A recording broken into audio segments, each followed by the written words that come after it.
Hi kids, welcome to the end of Unit 7. We've got logistic curves today, which are just like a subset of all the differential equations we've been doing. So far, we have been doing differential equations where a population is changing over time and it's proportional to something like that. And there could be, like we did a fish problem that was 900 minus p. It's fine, but it's something like this. These differential equations, if I put them in real world scenarios, would be under ideal conditions. So like population is allowed to grow forever. There's no limit to how big a population can become. And I'm just going to say population today because I think this makes more sense when you're talking about like people or rabbits on an island or any of those normal questions that we see. So today we're introducing a new variable called carrying capacity. You've heard of carrying capacity? Yes, you have. Carrying capacity in logistic curves is the letter M for that's enough. So carrying capacity is no longer ideal conditions.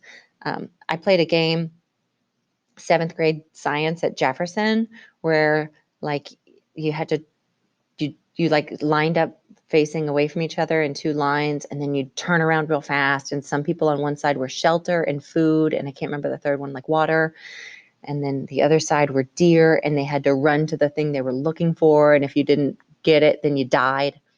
So that's what middle school was like as a millennial. I don't know what your middle school was like, but it's the same thing. Carrying capacity, you already know what that means.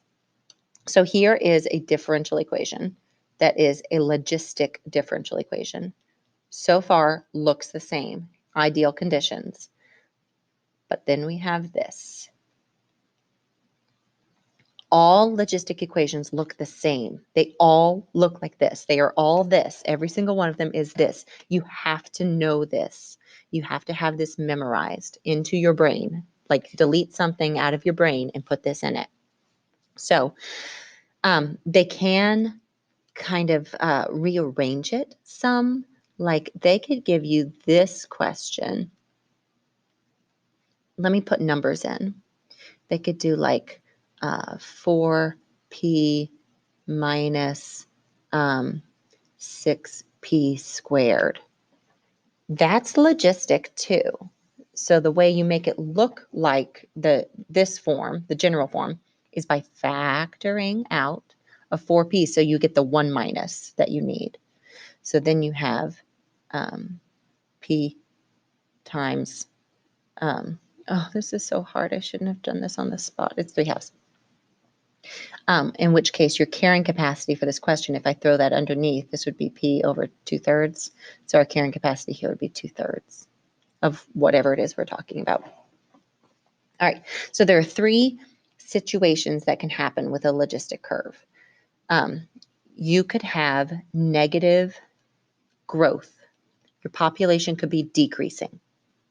So if you read the equation, what's going to make a negative rate of change, a negative derivative here, is going to be the situation where P is greater than M. So P stands for your population, M is your carrying capacity. Does it make sense to you that if your population exceeds your carrying capacity, something's got to die? Like things are going to have to die off. Your second situation is if there is no growth. So if dp dt is 0. That's going to happen under 2 situations. Either you have reached your carrying capacity and you're just holding steady, or you have no population and no population will then appear. Your last situation is going to be a positive growth. So if dp dt is positive. So dp dt is going to be positive if your population has not yet reached your carrying capacity. So all of this like intuitively should make sense. They're going to ask you questions where they give you this and they're going to say, under what situation is dp dt negative? And so if you just turn it into a general form of a logistic curve, then you're just talking about populations and time. So 2 things, 2-ish more things. let's write this. Oh, you're panicked because I just wrote limit. But think about what that says. As time goes on, where's your population heading? So as time passes to infinity, where's the population of every logistic model going? It's going to a carrying capacity. You're always approaching your carrying capacity, either by growing to reach it or by things dying off because you started too big. Now, this is all assuming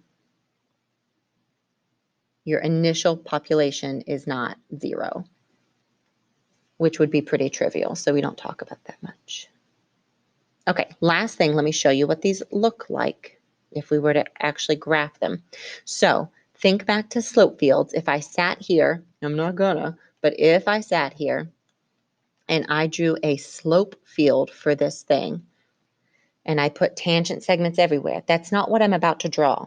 I'm about to draw these solution curves. I'm gonna sketch these for you to show you what they look like. So in here, this is where I'm gonna put M. This is where I'm gonna put carrying capacity. And I'm going to do 3 different curves. So let's say we start above carrying capacity. The only way that's going to work is if we are decreasing to hit carrying capacity, and then we sit along there. Another option would be if I start below carrying capacity. So the way these look, I mean, I did that first one first because it was kind of obvious. These are the more important ones. You're going to start exponential because that's what these things look like. We have all these natural log algebra rules to remember. And then at some point, they stop growing at an increasing rate and they start growing at a decreasing rate. And I have just defined for you a change in concavity. And this change in concavity is what I hope you remember is called an inflection point. These will always have an inflection, almost always have an inflection point. And the beauty of a logistic curve is that inflection point happens at the same place every time. So even if I started with a smaller population, it's still going to grow quickly. It'll take a little bit longer, but its inflection point is going to happen at that same population. So the point's not the same. The y value is the same. And the super beauty of it is that it's always at a predictable value, which is m over 2 at half your carrying capacity. This is where your population is changing the fastest. So I don't want to be redundant here, but this is where like infection rates look like, and this is what sales look like. So this has a lot of real world applications. I don't want to talk COVID-19 with this. So let's talk about something much friendlier, like book sales. I love reading books. Let's talk about books. So there are people in this world whose job it is to look at book sales as time goes on. And what they're looking at is they are looking for this point so that they can watch and see, oh, look, we're selling so many books. Oh, go us. The second they see that rate slow and they've hit an inflection point, they stop printing as many of that book because they know that they are on their way to carrying capacity. Once everybody has the book, there's no point in printing more of that book. All right, that's logistic curves in a nutshell. I'm going to throw some homework into OneNote for you to practice with. And friends, this is the end of Unit 7. So we've got test review coming up for a test later. Let me know if you need anything.